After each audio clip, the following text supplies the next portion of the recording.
যদি তোমরা গুনাহ থেকে বাঁচতে চাও, যখন গুনাহের কথা মাথায় আসবে যে তুমি গুনাহ করবে, গুনাহে জড়িয়ে যাইতেছো, দেখতেছ এই কাজটা অন্যায় হয়ে যাচ্ছে, তোমার দ্বারা একটা অন্যায় হচ্ছে, তুমি বুঝতেছ, তখন এক নাম্বার আমল যেটা, সেটা হলো আমরা সাথে সাথে তাআব্বুজ পড়ে নেব। কি পড়ে নেব বলেন? তাআব্বুজ। তাআব্বুজ কি? আউযু বিল্লাহি মিনাশ শাইতানির রাজীম।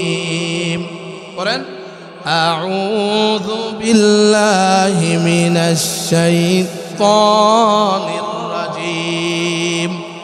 গুনাহ থেকে বাঁচার জন্য প্রথম আমল এটা।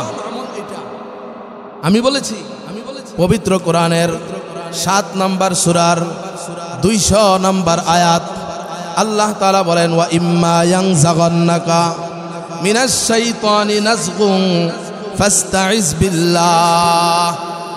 আল্লাহর হাবিবকে আল্লাহ বলেন, ও হাবিব, আপনাকে যখন শয়তান কুমন্ত্রণা দেয়, ফাস্তাইজ বিল্লাহ, আপনি তখন আল্লাহর কাছে আশ্রয় চান। কার কাছে? আল্লাহর কাছে আশ্রয় চান। এই জন্য যখনই আমি একটা অপরাধের সামনে চলে আসব, আমি আমার মাথায় গুনাহের চিন্তা আসবে, তখন এই তাআব্বুজ অর্থাৎ আউযু বিল্লাহি মিনাশ শাইতানির রাজীম এটা পড়ে নেব সাথে সাথে। পবিত্র কোরআনের 7 নম্বর সূরা আল আরাফের 126 নম্বর আয়াত, সেখানে একটি দোয়া উল্লেখ আছে, রব্বানা আফরিগ আলাইনা সাবরাও ওয়া তাওয়াফানা মুসলিমিন। এই দোয়াটাও পড়ে নেব। হে আমাদের প্রতিপালক, আফরিগ আলাইনা সাবরা, আমাদের উপর সবর এবং ধৈর্য আপনি ঢেলে দেন, আমাদেরকে গুনাহ থেকে বাঁচার সবর দান করেন, ধৈর্য শক্তি দান করেন। সবর 3 প্রকার। আস-সাবরু আনিল মাসিয়া, গুনাহ থেকে বাঁচার জন্য সবর। গুনাহ করতে মন চায়, নওজোয়ান, গুনাহের যোগ্যতা ভরপুর, গুনাহ করার পরিবেশ খুব সুন্দর, এখন গুনাহ থেকে বাঁচার জন্য সবর করে থাকতে হবে। এই হলো এক প্রকার সবর। আরেক প্রকার সবর হলো আস-সাবরু আলা তাআত, ইবাদত বন্দেগী করবেন, কষ্ট লাগবে। সামনে রমজান আসতেছে, দাঁড়িয়ে তারাবি নামাজ পড়া কষ্টকর কি কষ্টকর না বলেন? 20 রাকাত তারাবি পড়বেন, কষ্ট। তাহাজ্জুদ পড়বেন, কষ্ট। 5 ওয়াক্ত নামাজ মসজিদে এসে পড়বেন, কষ্ট। সারাদিন রোজা রাখবেন, কষ্ট। ইবাদতে কষ্ট হলেও সবর করে ইবাদত বন্দেগী করতে হবে। এই হলো দ্বিতীয় প্রকার সবর। তৃতীয় প্রকার সবর হলো আস-সাবরু আলাল মাসিবা, বিপদে আপদে, বালা মুসিবতে, দুঃখ দুর্দশায় হাই হুতাশ করা যাবে না, সবর করতে হবে। যদি এমন সবর করতে পারি, আল্লাহ তাআলা পবিত্র কোরআনে ঘোষণা দিয়েছেন, ওয়াবাশশিরিস সাবিরিন, সবরকারীদেরকে সুসংবাদ দেন। তাইলে এই দোয়াটা পড়ব, রব্বানা আফরিগ আলাইনা সাবরাও ওয়া তাওয়াফানা মুসলিমিন। এই দোয়াটা নুরানি দোয়া, সারা বিশ্বের বিখ্যাত মুফতি জাস্টিস পাকিস্তানের আল্লামা তকি উসমানী দামাত বারকাতহুম, উনি ওনার একটি বই, এই বইয়ের মধ্যে কোরআনের এই আয়াত দিয়ে এই দোয়াটি উল্লেখ করেছেন। আরেকটি দোয়া তিনি উল্লেখ করেছেন নুরানি দোয়ার মধ্যে, যে মন্দ চিন্তা এবং শয়তানের কুমন্ত্রণা থেকে বাঁচার জন্য আল্লামা তকি উসমানী রহমাতুল্লাহ আলাইহি বলেন, এই দোয়াটা পড়বা, ওয়াকুর রব্বি আউযু বিকা মিন হামাযাতিশ শায়াতিন ওয়া আউযু বিকা রব্বি আইয়াহদুরুন। এটাও কোরআনের আয়াত, পবিত্র কোরআনের 23 নম্বর সূরা আল মুমিনুনের 97 এবং 98 এই দুইটি আয়াতে এই দোয়াটি পড়ে। মুহতারাম হাজরিন, আমরা যুবক যারা, ইয়ং যারা, এখন তো অনেক ভালো ভালো মানুষ স্মার্টফোন ব্যবহার করে, মোবাইল ফোন ব্যবহার করে, টাচ মোবাইল সবার হাতে হাতে আছে। গুনাহের বড় একটি যন্ত্র হলো মোবাইল ফোন। কথা বলেন ঠিক না বেঠিক? এবং এই গুনাহ এমন যে এইটা কোনো সময় নাই, আগের যুগে তো গুনাহের একটা সময় ছিল, এই সময়ে গুনাহ, সব সময় গুনাহ করার পরিবেশও ছিল না, গুনাহ করতেও পারত না। এখন রাত নাই, দিন নাই, সকাল নাই, বিকাল নাই, লাইল নাহার শুভ শাম সব সময় এই মোবাইল নিয়ে ব্যস্ত এবং গুনাহ হচ্ছে। ভার্চুয়াল গুনাহ, ইন্টারনেট ভিত্তিক গুনাহ এবং এই যে ডিভাইসের গুনাহ, এই গুনাহে পুরা জাতি জর্জরিত। কথা বলেন ঠিক না বেঠিক? এই গুনাহে শুধু যারা অপরাধী সমাজের মধ্যে চিহ্নিত খারাপ লোক সেই জড়িত তা নয়, এই রোগে সমাজের সবচেয়ে ভালো লোক যারা, আরো ভালো লোক যারা, আমাদের শ্রেণী যারা, আমরাও এই গুনাহে জড়িত, কেউ খালি নয়। আপনি মোবাইল দেখেন, ওয়াজ দেখেন, যায় দেখেন, মোবাইলের মধ্যে খারাপ কিছু আসবেই, আসবে কি আসবে না বলেন? তখন আমাদেরকে কি করতে হবে? ওই যে দোয়া পড়তে হবে, আউযু বিল্লাহি মিনাশ শাইতানির রাজিম। গুনাহ থেকে বাঁচার জন্য বিগত জীবনে হাজির এখানে যত মানুষ উপস্থিত আছি, বলেন তো এই দোয়াটি কোনোদিন পড়েছি? গুনাহ থেকে বাঁচার জন্য আমার পুরা জীবনে এই দোয়াটি কি পড়েছি? অথচ এই দোয়াটা আমরা সবাই পারি না। বলেন কে না পারে? বলেন এই দোয়াটা। সূরা আরাফ 7 নম্বর সূরার 200 নম্বর আয়াতে তো আল্লাহ বলছেন, ফাস্তাইজ বিল্লাহ। শয়তান কুমন্ত্রণা দিলে, গুনাহ করার পরিবেশ আসলে তুমি এই দোয়া পড়ো। এই জন্য আমরা এই দোয়াটা আজকের থেকে পড়বো তো ইনশাআল্লাহ। জোরে বলেন পড়বো তো? আল্লাহ তাআলা তৌফিক দান করেন। আমি আরেকটু বুঝাই আপনাদেরকে। পবিত্র কোরআনের 5 নম্বর সূরা, সূরার নাম আল মায়েদা। এই সূরার 49 নম্বর আয়াত আল্লাহ তাআলা সেখানে বলেন, ফাইন তাওয়াল্লাউ ফা'লাম আন্নামা ইউরিদুল্লাহু আইয়ুসিবাহুম বিবাদি যুনুবিহিম। এই আয়াতে আল্লাহ সুবহানাহু ওয়া তাআলা একটি বিষয় বলেছেন যে বিবাদি যুনুবিহিম, কিছু গুনাহের কারণে আল্লাহ তাআলা মানুষকে আযাব দিবেন। সব গুনাহের কারণে আযাব দিবেন না, অনেক গুনাহ তো ইয়াগফিরু লিমান ইয়াশা, যার জন্য চান মাফ করে দিবেন। দিবেন কি দিবেন না বলেন? কিন্তু কিছু গুনাহের কারণে আল্লাহ অবশ্যই আযাব দিবেন। এই আয়াতে আল্লাহ তাআলা বললেন, সূরা মায়েদার 49 নম্বর আয়াত। এখন প্রশ্ন হলো, কোন গুনাহের কারণে, কোন অপরাধের কারণে আল্লাহ তাআলা আমাদেরকে আযাব দিবেন, শাস্তি দিবেন? জানার দরকার আছে কিনা বলেন? তাইলেন আল্লাহর আযাব থেকে, আল্লাহর আযাব তো বড় কঠিন আযাব, কঠিন আযাব কিনা বলেন? তো কঠিন আযাব থেকে বাঁচার জন্য কোন গুনাহের কারণে আল্লাহ কঠিন আযাব দিবেন দরকার আছে না? আমি একটি বিষয় বলবো। আল্লাহ তাআলা সেই কথাটা পবিত্র কোরআনের 2 নম্বর সূরা আল বাকারার 81 নম্বর আয়াতে বলেছেন, বালা মান কাসাবা সাইয়্যাতান ওয়া আহাতাত বিহি খাতিআতুহু। হ্যাঁ, সেই গুনাহের কারণে আল্লাহ আযাব দিবেন, সেই গুনাহের কারণে আযাব দিবেন যার গুনাহ মানুষকে বেষ্টন করে ফেলে, গুনাহের বেড়াজালে পড়ে যায়। এই গুনাহ থেকে সে বের হতে পারে না, সে কন্টিনিউ সব সময় গুনাহটা করেই যাচ্ছে। এই গুনাহের অভ্যাস সে ছাড়তে পারে না, প্রতিদিন এই গুনাহে সে জড়িত, এই গুনাহ থেকে বের হয়ে আসতে পারতেছে না। তাহলে গুনাহ যাকে বেষ্টন করে ফেলেছে, গুনাহ যাকে আকৃষ্ট করে ফেলেছে, এমন গুনাহে অভ্যস্ত ব্যক্তি যে এই গুনাহ পরিত্যাগ করতে পারে না, ওই গুনাহের কারণে আল্লাহ আযাব দিবেন।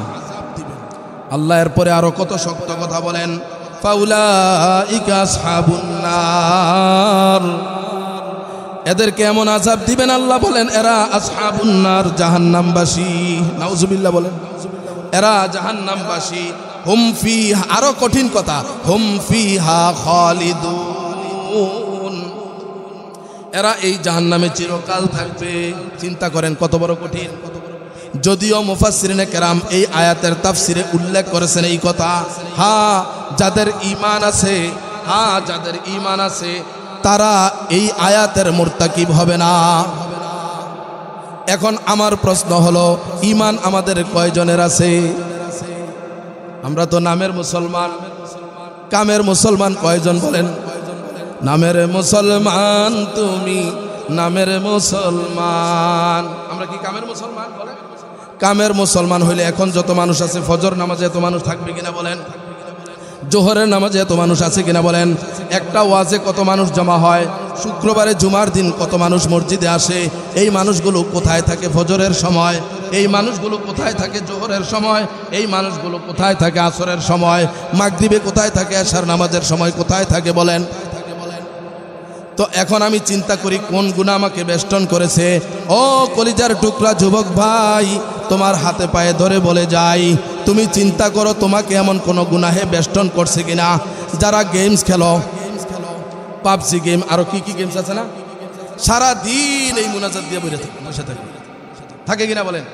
শীত নাই রাত নাই, ঘর থেকে বের করে দিছে ওই চিবার ভিতরে গিয়া এই রাস্তার ভিতরে এমনি মোবাইল নিয়ে গেমস খেলতে আছে, খবর নাই কে আসতেছে কে যাইতেছে, তার মা তাকে ডাকতেছে, বাবা ডাকতেছে, তার খবর নাই, সে মোবাইল নিয়ে ব্যস্ত। বেশি রাগারাগি করলে সে অন্যরকম হয়ে যায়। ও যুবক ভাই, তোমাদের হাতে পায়ে ধরে বলে যাই, গুনাহ, এই মোবাইলের গুনাহ থেকে সরে আসো। ইন্টারনেটে, গেমসে এবং মোবাইলের ভিডিওতে পর্নোগ্রাফি সহ যাবতীয় গুনাহ করতে যখন তোমার মন চায়, মনের মধ্যে মন্দ চিন্তাটা আসে, সাথে সাথে তুমি আউযু বিল্লাহি মিনাশ শাইতানির রাজিম পড়ে নিবা।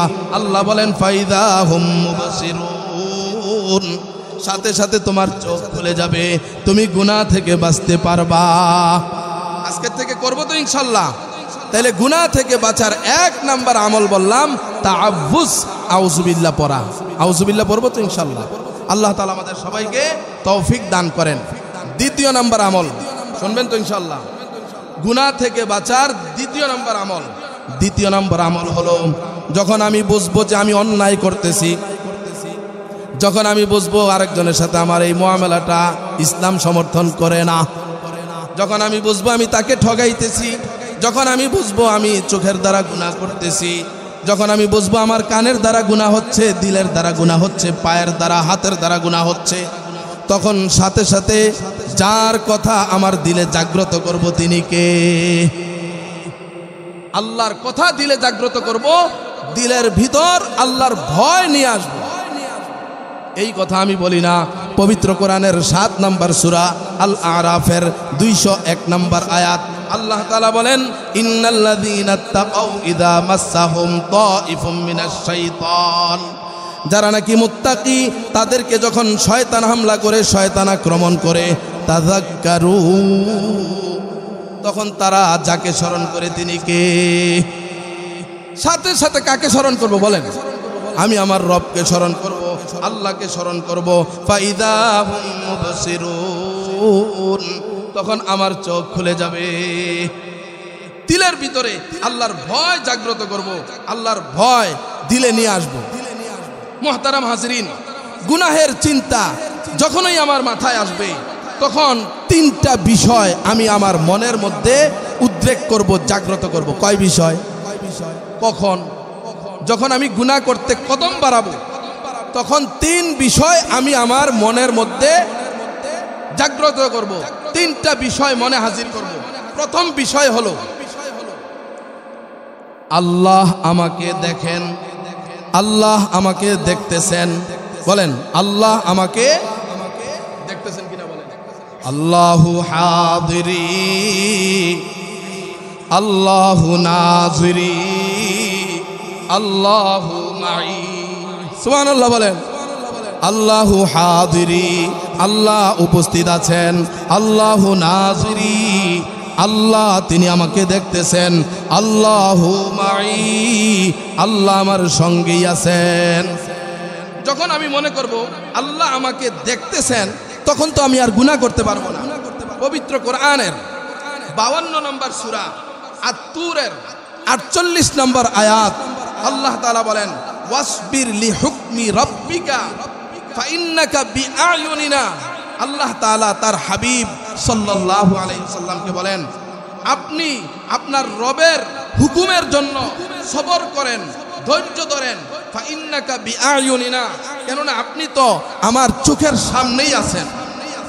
আমরা কি কেউ আল্লাহর চোখের আড়ালে নাকি আল্লাহর চোখের সামনে? বলেন আল্লাহ তাআলার চোখের সামনে কিনা বলেন? আল্লাহ আমাকে দেখেন কিনা বলেন? পবিত্র কোরআনের 2 নম্বর সূরা আল বাকারার 96 নম্বর আয়াত আল্লাহ তাআলা বলেন, ওয়াল্লাহু বাসীরুম বিমা ইয়ামালুন। ওয়াল্লাহু, আল্লাহ তাআলা, বাসীরুন, দেখেন বিমা ইয়ামালুন, তারা যা কিছু করে। আরো দলিল লাগবে পবিত্র কোরআনের 2 নম্বর সূরা আল বাকারার 110 নম্বর আয়াত। আল্লাহ তাআলা বলেন, ইন্নাল্লাহা বিমা তা'মালুনা বাসীর। ইন্নাল্লাহা, ইন্না নিশ্চয়ই, হরফে মুসাব্বা বিল ফাইল, নিশ্চয়ই আল্লাহ তাআলা তিনি বিমা তা'মালুনা, তোমরা যা কিছু করো, তোমাদের কর্ম সম্পর্কে, তোমাদের আমল সম্পর্কে, চাই মন্দ করো চাই ভালো করো, বাসীর, তিনি দেখেন। সূরা বাকারা 2 নম্বর সূরার 233 নম্বর আয়াত। আল্লাহ তাআলা বলেন, ওয়াত্তাকুল্লাহ, আল্লাহ তাআলাকে ডরাও, আল্লাহ তাআলাকে ভয় করো। ওয়া'লামু, মুসলমান তোমরা জেনে রাখো, আন্নাল্লাহা, নিশ্চয়ই আল্লাহ তাআলা, বিমা তা'মালুনা বাসীর, তোমরা যা কিছু করো সব কিছু তিনি দেখেন। তাইলে এই একটা কথা আমরা মনে রাখবো তো ইনশাআল্লাহ। কি কথা বলেন? আল্লাহ আমাকে দেখতেছেন, আল্লাহ আমাকে দেখতেছেন সব সময়, সব সময়, ঘুমাইতে ঘুম থেকে ওঠে সব সময় আল্লাহ আমাকে দেখতেছেন। আমরা যখন আল্লাহর নাফরমানির দিকে পা বাড়াই, আমরা যখন গুনাহের দিকে পা বাড়াই, গুনাহের দিকে যখন আমার চোখ যায়, আমার হাত যায়, আমার পা যায়, আমি যখন গুনাহের দিকে অগ্রসর হই, আরেকটা কথা আমি মনে রাখবো যে আল্লাহ তাআলা তিনি আমাদেরকে পেছন থেকে ডাকতে থাকেন। আল্লাহ আমাকে পিছন থেকে কি করেন? ডাকতে থাকে। আল ইনফিতারের 6, 7, 8 এই 3টি আয়াতে আল্লাহ তাআলা বলেন, ইয়া আইয়ুহাল ইনসান, হে মানুষ, মা গররাকা বিরব্বিকাল কারীম, তোমাকে তোমার দয়াময় প্রভুর ব্যাপারে কোন জিনিস ধোঁকায় ফেললো? তোমার রব, তোমার দয়ালু রব তোমার প্রতি দয়া করেছেন, তুমি তার নাফরমানি করতেছ। আল্লাহ এইভাবে ডেকে এই কথা বলেন। শুধু তাই নয়, আল্লাহ তাআলা আরো বলেন, আল্লাযী খলাকাকা ফাসাওয়াকা ফাআদালাক, তুমি কেমনে আল্লাহর নাফরমানি করো? তিনি তোমাকে বানিয়েছেন। খলাকাকা, তোমাকে কে বানিয়েছেন বলেন? শুধু বানান নাই, ফাসাওয়াকা ফাআদালাক, তোমাকে সুষম করেছেন, তোমার অবয়ব দিয়েছেন, সুন্দর দেহ বানিয়েছেন, যথাযথ জায়গায় তিনি তোমার সমস্ত অঙ্গ প্রত্যঙ্গগুলো সেটিং করেছেন। চোখ যেখানে দরকার সেখানে ফিটিং করেছেন, জবান যেখানে দরকার সেখানে ফিটিং করেছেন, জিহ্বা যেখানে দরকার সেখানে ফিটিং করেছেন, কান যেখানে লাগানো দরকার সেখানেই লাগিয়েছেন, পা যেখানে দেওয়া দরকার সেখানেই দিয়েছেন, সুন্দর আকৃতিতে মানুষ বানিয়েছেন। লাকাদ খলাকনাল ইনসানা ফি আহসানি তাকওয়িম। তুমি চিন্তা করো না, তুমি যদি অন্ধ হতে কি হতো? তুমি চিন্তা করো না, তোমার যদি কান না থাকতো তোমার কি অবস্থা হতো? তুমি চিন্তা করো না, তোমার যদি জবান না থাকতো, বাক শক্তি না থাকতো, তোমার যদি হাত না থাকতো, কি উপায় হতো তোমার? তোমার রব তোমাকে এইভাবে দয়া করে বানাইলেন, তোমাকে পাঠাইলেন দুনিয়ায়। সেই রবের নাফরমানি তুমি কিভাবে করো? প্রতিটি গুনাহ করার সময় বান্দাকে, বান্দিকে আল্লাহ এই কথা বইলা ডাকতে থাকেন, ইয়া আইয়ুহাল ইনসান, হে মানুষ তুমি গুনাহ করতে কদম বাড়াইছো। মা গররাকা বিরব্বিকাল কারীম। এই কথাটা আমরা মনে রাখবো।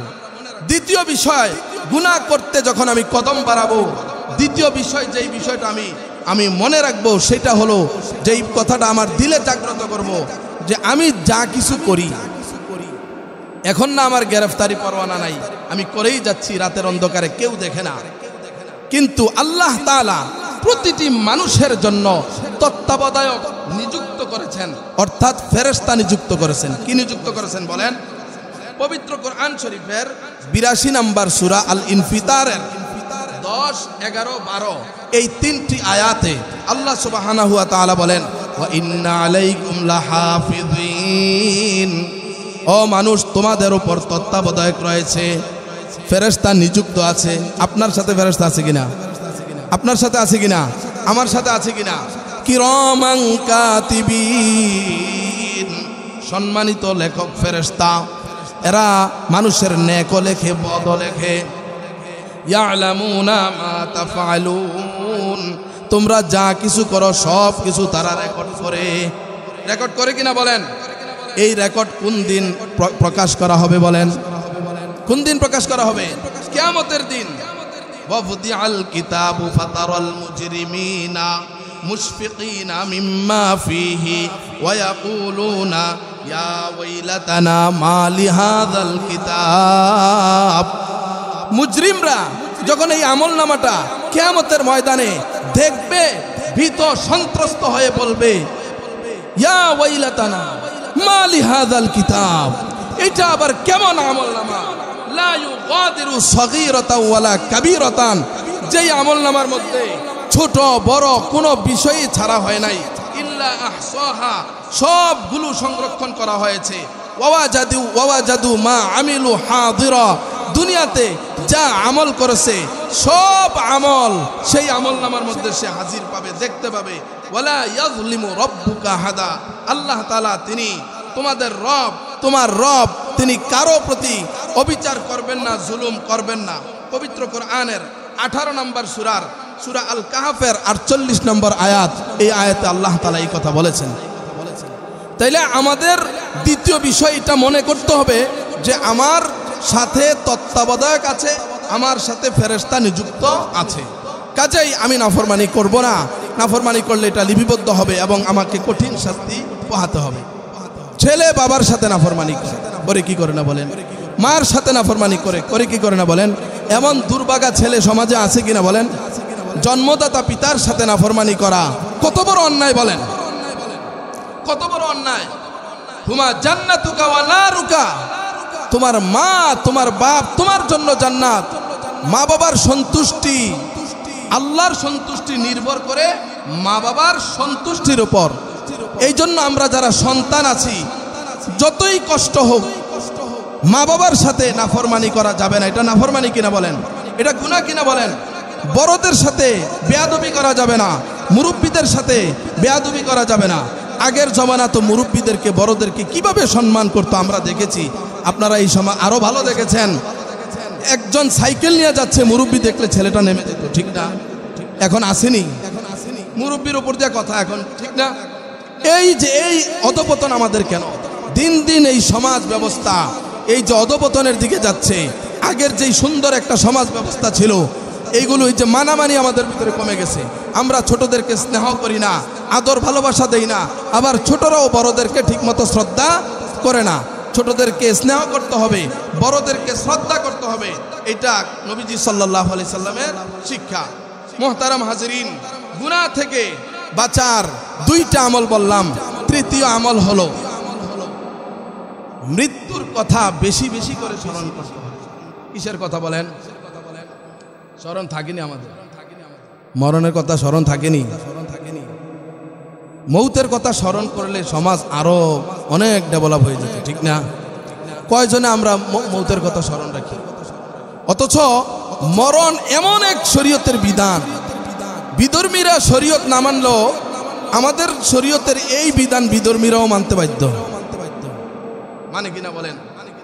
হিন্দু কি মৃত্যুকে অস্বীকার করে? বৌদ্ধরা, খ্রিস্টানরা, মাজুসিরা, ইহুদিরা কেউ মরণকে অস্বীকার করে? তাহলে দুনিয়াতে এক বিষয়ে ইত্তেফাক, একমত, ঐক্যমত হয়েছে সবাই যে আমাকে মরতেই। আর কোনো বিষয়ে একমত আসেনি দুনিয়াবাসী, আর কোনো বিষয়ে একমত হয় নাই। সব বিষয়ে ইখতিলাফ, মতানৈক্য। একটি বিষয়ে সবাই একমত এবং সবাই ঐক্যমত যে আমাকে মরতেই হবে। জন্মিলে ভবে মরিতেই হবে, জন্মিলে ভবে মরিতেই হবে, মরণের পরে না জানি কি হবে। একটু চিন্তা করেন, মরণের পরে না জানি কি হবে। বৈশা বৈশা চোখ বন্ধ করে একটু মুরাকাবা করুন। পবিত্র কোরআনের 3 নম্বর সূরা আল ইমরানের 185 নম্বর আয়াত, এই আয়াতের মধ্যে আল্লাহ তাআলা মৌতের যে চিরন্তন সত্য একটি বিধান, এই বিধানের কথা বলেছেন। কুল্লু নাফসিন যায়িকাতুল মাউত, প্রতিটি প্রাণীকেই মরণের স্বাদ আস্বাদন করতে হবে। ওয়া ইন্নামা তুওয়াফাউনা উজুরাকুম, তোমাদেরকে ইয়াউমাল কিয়ামতি, কিয়ামতের ময়দানে তোমাদের প্রতিদান পরিপূর্ণ রূপে দেওয়া হবে। ফামান যুহজিহা আনিন নার, ওই কিয়ামতের ময়দানে যে জাহান্নাম থেকে বাঁচতে পারলো, ওয়া উদখিলাল জান্নাতা, এবং জান্নাতে প্রবেশ করতে পারলো, আল্লাহ তাআলা বলেন ফাকাদ ফাজ, সে সফল কাম হলো, সে সফল কাম হলো। ওয়ামাল হায়াতুদ দুনিয়া ইল্লা মাতাউল গুরুর, এই পার্থিব জীবন ধোঁকা ছাড়া আর কিছু না। ধোঁকা, দুনিয়া বলেন, দুনিয়াটা কি? ধোঁকা। দনদৌলত ধোঁকা, বাড়ি গাড়ি ধোঁকা, চোখ বন্ধ করলে সব শেষ, সব শেষ। নির্ধারিত সময়ে জান কবজ হবে, এগুলো একটু মোরাকাবা করেন, বুঝছেন।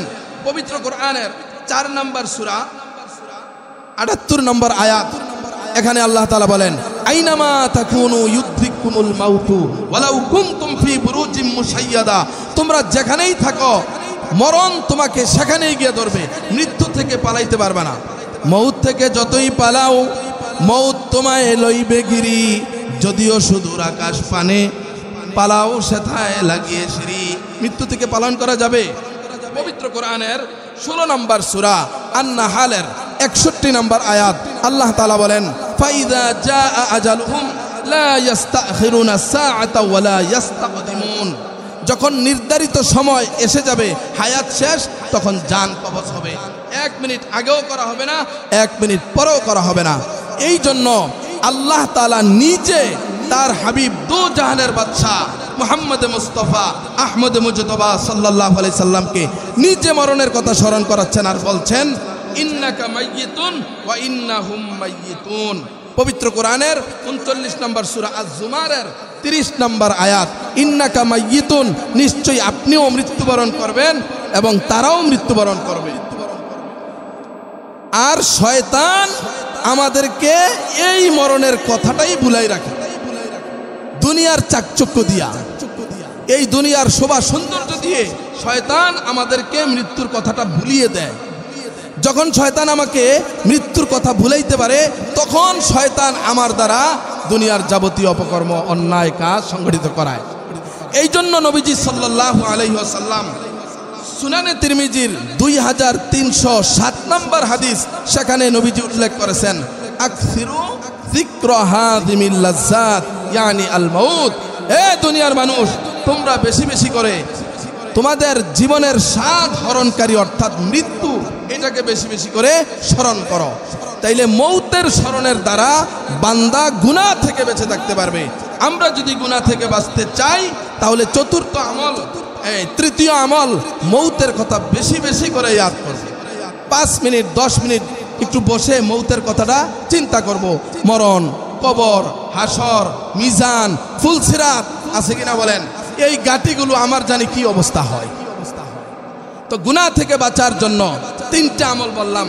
চতুর্থ নম্বর আমল হলো নফসের গোলামি পরিত্যাগ করতে হবে। বলেন, নফসের গোলামি পরিত্যাগ করতে হবে আর আল্লাহর গোলামি গ্রহণ করতে হবে।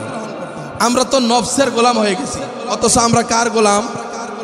জোরে বলেন, আমরা কি আমাদের এই নফসটার মতো চলবো না আল্লাহর মতো চলবো? আল্লাহর মতো চলবো, নফসের গোলামি করব না। নফসের গোলামি করলে তো গুনাহের মুর্তাকিব হয়ে যাব। পবিত্র কোরআন মুতালা করলে 3 ধরনের নফস পাওয়া যায়। কয় ধরনের নফস? জোরে বলেন, কয় ধরনের নফস? 3 ধরনের নফস আমাদের মধ্যে আছে, শুনবেন ইনশাআল্লাহ। 1 নাম্বার নফস হলো তাকে নফসে আম্মারা বলে। তাকে কি বলে বলেন? নফসে আম্মারা কাকে বলে? নফসে আম্মারা ওই নফসকে বলে যেই নফস মানুষকে গুনাহের দিকে দাবিত করে। গুনাহের দিকে কোন দিকে নিয়ে যায়? এ মসজিদের দিকে টানে না। আজান হইছে, এখন উল্টা মসজিদের সামনে বসা ছিল, এখন আজান হওয়ার পরে হ্যাঁ ওদিকে হাঁটা শুরু করছে। তাহলে এটা কোন নফস? জোরে কোন? নফসে আম্মারা। নফসে আম্মারা যেই নফস মানুষকে নেকের দিকে ধাবিত করে না, উল্টা গুনাহের দিকে নিয়ে যায়, এই নফসকে বলে নফসে আম্মারা। পবিত্র কোরআনের 12 নম্বর সূরা ইউসুফের 53 নম্বর আয়াত আল্লাহ তাআলা বলেন ওয়ামা উবাররিউ নাফসি ইন্নান নাফসা লাআম্মারাতুম বিসু। ইউসুফ আলাইহিস সালামের ঘটনা। ইউসুফ আলাইহিস সালাম যখন ওনার ওই যে জুলেখা নারীদের অপবাদ থেকে মাসুম হইলেন, নিষ্কৃতি পাইলেন, যে নির্দোষ প্রমাণিত হইলেন, তখন উনি বলতেছেন আমি এই কথা বলি না যে আমার নফস বড় পাক পবিত্র, কারণ ইন্নান নফসা লাম্মারাতুম বিসু, নফস মানুষকে গুনাহের দিকে ধাবিত করে। তবে হ্যাঁ, ইল্লামা রহিমা রব্বি, আমার রব আমার প্রতি দয়া করেছেন, অনুগ্রহ করেছেন, এই আমি বাঁচতে পেরেছি। তাহলে নফস আম্মারা মানুষকে গুনাহের দিকে নিয়ে যায়, এই হলো এক ধরনের নফস। এখন এই নফস নিয়ে চললে পরকালে জান্নাত আশা করা যায়? তাহলে এই নফস পরিবর্তন করতে হবে কিনা বলেন? তাহলে দ্বিতীয় আরেক প্রকার নফসের কথা শোনেন। দ্বিতীয় প্রকার নফস হলো নফসে লাওয়ামা। বলেন কোন নফস? নফসে লাওয়ামা। নফসে লাওয়ামা কাকে বলে? নফসে লাওয়ামা সেই নফসকে বলে যেই নফসের মালিক, সে গুনাহ করেছে ঠিক, গুনাহ করার পরে তার মধ্যে অনুভূতি আসছে আমি তো কাজটা অন্যায় করেছি, এখন সে নিজের উপর তিরস্কার করে, তুমি ঠিক করো না এই কাজটা, তোমাকে তওবা করা দরকার, তুমি এই কাজটা অন্যায় করেছো, হাসরাত, আফসোস করে, তিরস্কার করে নিজেকে নিজে। এতটুকু অনুভূতি যার দিলে আসে তার নফসটা নফসে লাওয়ামা।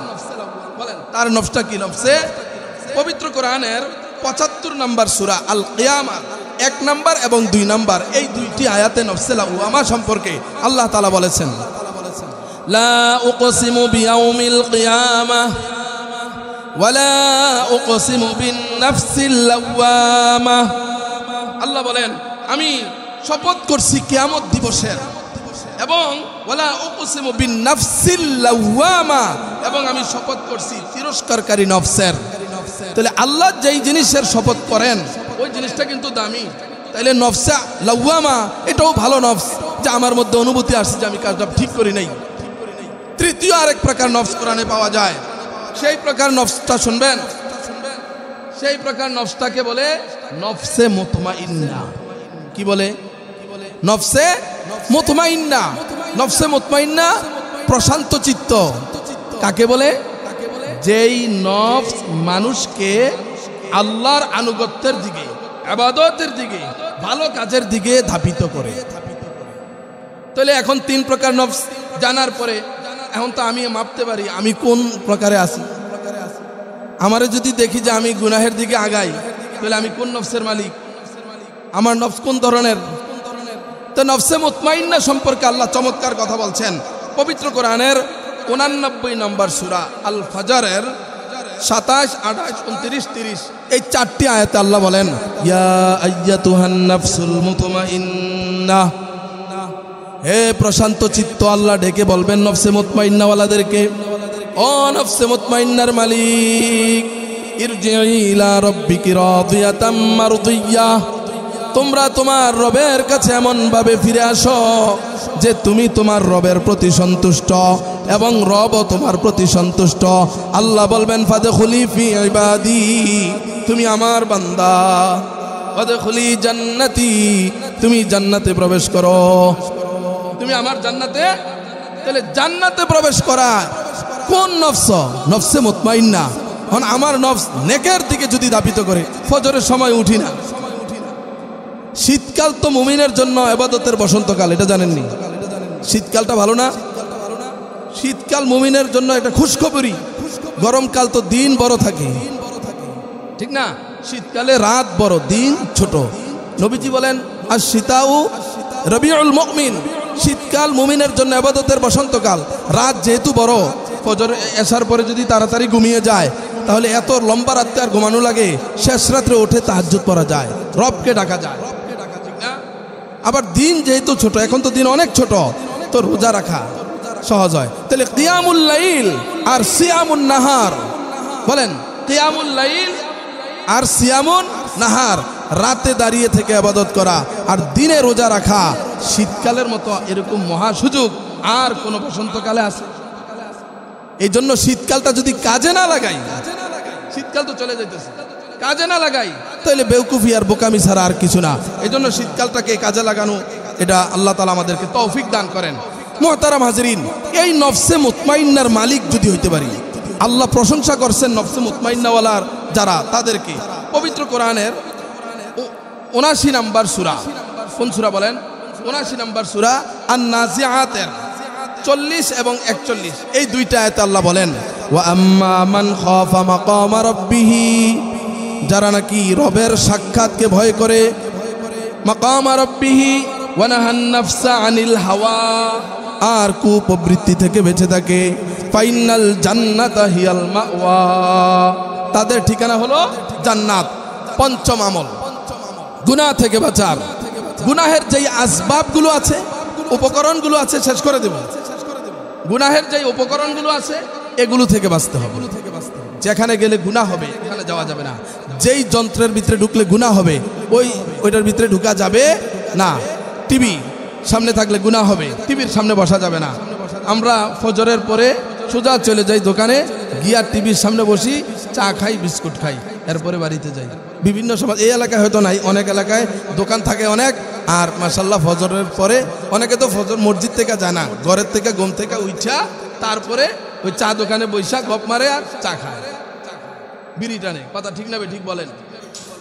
আগের জমানায় আমরা দেখছি ফজর নামাজ দিয়ে শুরু হইতো দিন, তারপরে কোরআন তেলাওয়াত দিয়ে শুরু হইতো দিন। কথা বলেন ঠিক না ঠিক? মুরব্বীরা, যুবকেরা, মহিলারা সবাই ঘরের জানালায় পাশে বসে আপনার কোরআন শরীফ নিত। 1 পৃষ্ঠা, 2 পৃষ্ঠা, 5 পৃষ্ঠা, 1 পারা অথবা সূরা ইয়াসিন না পড়া ঘুম থেকে এই সকালবেলা ঘর থেকে বের হইতো না। কথা বলেন ঠিক না ঠিক? এই সমাজটা আসেনি এখন, কোরআনের সাথে আমরা আসেনি বলেন। তাইলে আমাদের কিভাবে ইয়া হবে বলেন? নাজাত কিভাবে হবে? আমাদের পরিবর্তন কিভাবে হবে? এই সমাজে আসমান থেকে শান্তি কিভাবে আসবে বলেন? কোরআন থেকে দূরে চলে গেছি, কোরআনকে ছেড়েছি। কোরআনের তো অর্থ বোঝার দরকার ছিল, কোরআনের তো তাফসির ব্যাখ্যা বোঝার দরকার ছিল, কোরআনের মানি ও মাতালিব আমার বোঝার দরকার ছিল একজন মুসলমান হিসাবে। কিন্তু কোরআনের অর্থ, তাফসির, ব্যাখ্যা, বিশ্লেষণ বুঝবো দূরের কথা, কোরআনের তেলাওয়াতে তো আমাদের ঠিক নাই। আসেনি ঠিক? আমরা এগুলোকে গুরুত্ব দিচ্ছি না। আমার দিন তো ইবাদত দিয়ে শুরু করার দরকার ছিল। ও যুবক, এর তো ব্যাপার না সারা রাত তুমি ঘুমাইলা, এই ঘুম তোমাকে আল্লাহ দিলেন। ওয়াজআলনা নাওমাকুম সুবাতা ওয়াজআলনা লাইলা লিবাসা, রাত আল্লাহ বানাইলেন, আরামের জন্য বানাইলেন। ঘুম আল্লাহ দিলেন, সারা রাত ঘুমিয়ে 2 রাকাত ফজরের নামাজ তুমি পড়তে পারবা না। কেমন? ফজর থেকে জোহর লম্বা সময়, তুমি এত লম্বা সময় কাটিয়ে জোহরের 4 রাকাত ফরজ, পূর্বে 4 রাকাত সুন্নত, 10 রাকাত নামাজ পড়তে পারবা না, পরে 2 রাকাত সুন্নত। আবার জোহর থেকে আসর এই লম্বা সময় তুমি ঘুরলা, যা মন চায় তা করলা, তুমি আসরের 4 রাকাত ফরজ নামাজ পড়তে পারবা না। একটু চিন্তা করো। আসর থেকে মাগরিব লম্বা সময়, তুমি যা মন চায় তা করো, যেখানে যাও সেখানে যাও। তুমি মাগরিবের সময় মসজিদে ঢুকো, নামাজ পড়ো, এশার নামাজটা না পড়া ঘুমায়ও না। যে ব্যক্তি ফজরের নামাজ এবং এশার নামাজ জামাতের সাথে পড়ে, আল্লাহর রাসূল সাল্লাল্লাহু আলাইহি সাল্লাম বলছেন তার সারা রাতের ঘুম ইবাদত হিসাবে লেখা হবে। আমরা তো এই ইবাদত বন্দেগী করি না। নামাজগুলো পড়ব তো ইনশাআল্লাহ। আল্লাহ তাআলা আমাদেরকে তৌফিক দান করেন। আমি এতক্ষণ যাবত আপনাদের সামনে গুনাহ থেকে বাঁচার 5টা আমলের কথা বলছি। আরেকটা বিষয়ের কথা বলার দরকার ছিল, সেটা হলো গুনাহ যদি আমাদের হয়ে যায়, পবিত্র শরীয়তে মুতাহহারা আমাদেরকে এমন অনেক আমল দিয়েছেন, যেই আমলগুলো করলে আমাদের গুনাহগুলো অটোমেটিক মুছে যাবে, মোচন হয়ে যাবে, মাফ হয়ে যাবে। ওইগুলো কি বলার আপনার আর মন মানসিকতা আছে?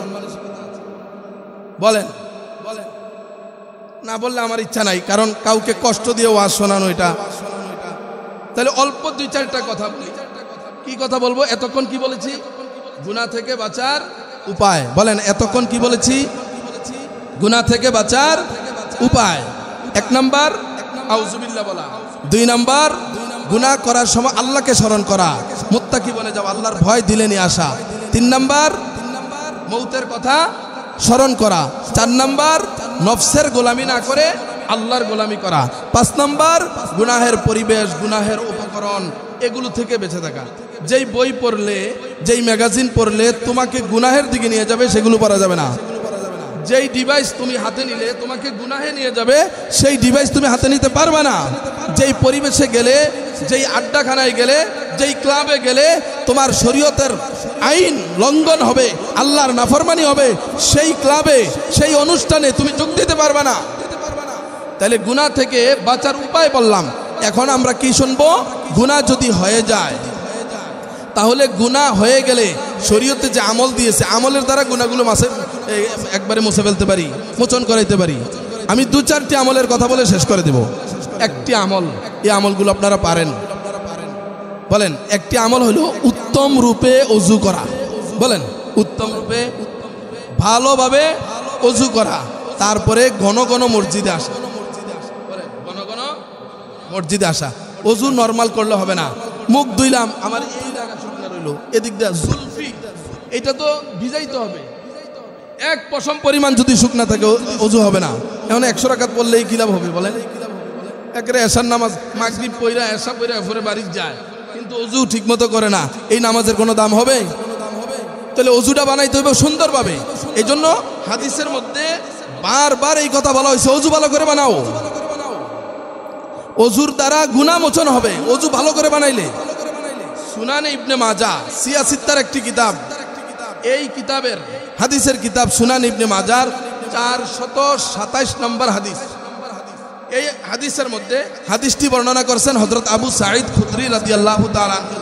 তিনি বলেন, আমি নবীজি সাল্লাল্লাহু আলাইহি সাল্লাম থেকে শুনেছি, নবীজি বলছেন, আলা আদুল্লুকুম, হে সাহাবীরা, আমি কি তোমাদেরকে এমন আমলের কথা বলবো, মা ইউকাফিরুল্লাহু বিহিল খতায়া, যেই আমল করলে তোমাদের খতায়া, তোমাদের ভুল ত্রুটি, তোমাদের গুনাহ খতা, এই সব কাফারা হয়ে যাবে, মোচন হয়ে যাবে। সাহাবায়ে কেরাম তো খুশি।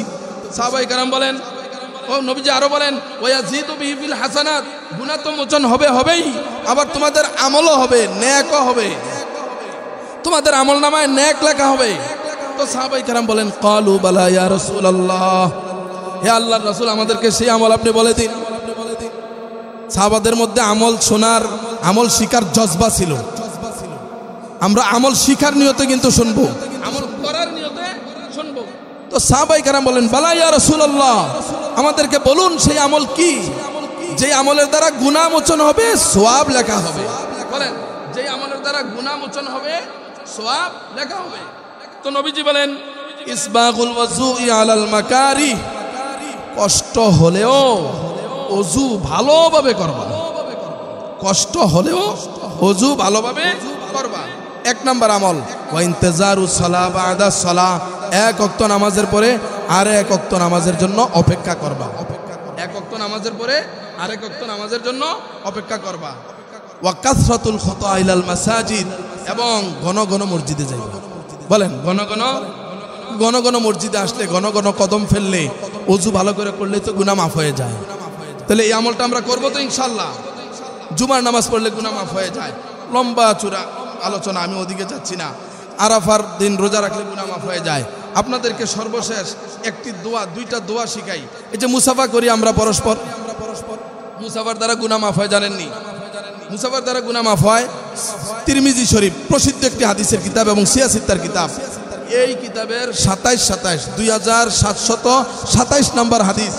হাদিসটি বর্ণনা করছেন হযরত বারা ইবনে আযিব রাদিয়াল্লাহু তাআলা আনহু। তিনি বলেন, ক্বালা রাসূলুল্লাহ সাল্লাল্লাহু আলাইহি সাল্লাম, রাসূলুল্লাহ সাল্লাল্লাহু আলাইহি সাল্লাম বলেছেন, মা মিন মুসলিমাইনে, যে কোনো 2জন মুসলমান, ইয়ালতাকিয়ানে, 2জনে পরস্পর সাক্ষাৎ করলো, ফায়াতাসাফাহানে, এরপরে তারা মুসাফা করলো, নবীজি বলেন, ইল্লা গুফিরা লাহুমা, তাদেরকে মাফ করে দেওয়া হলো, তাদেরকে মাফ করে দেওয়া হলো। ক্বাবলা আইয়াফতারিকা, দুজন পৃথক হওয়ার আগেই মাফ করে দেওয়া হলো। আচ্ছা, 2টা দোয়া বলবো, এরপরে বাস আলোচনা শেষ। গুনাহ মোচনের ব্যাপারে, গুনাহ মোচনের ব্যাপারে একটা দোয়া, এটা 100 বার পড়বো। কয়শো বার পড়বো বলেন? 100 বার। দোয়াটা কি? সহিহ মুসলিমের 6735 নম্বর হাদিস বর্ণনা করেছেন সর্বাধিক হাদিস বর্ণনাকারী সাহাবী হযরত আবু হুরায়রা রাদিয়াল্লাহু তাআলা।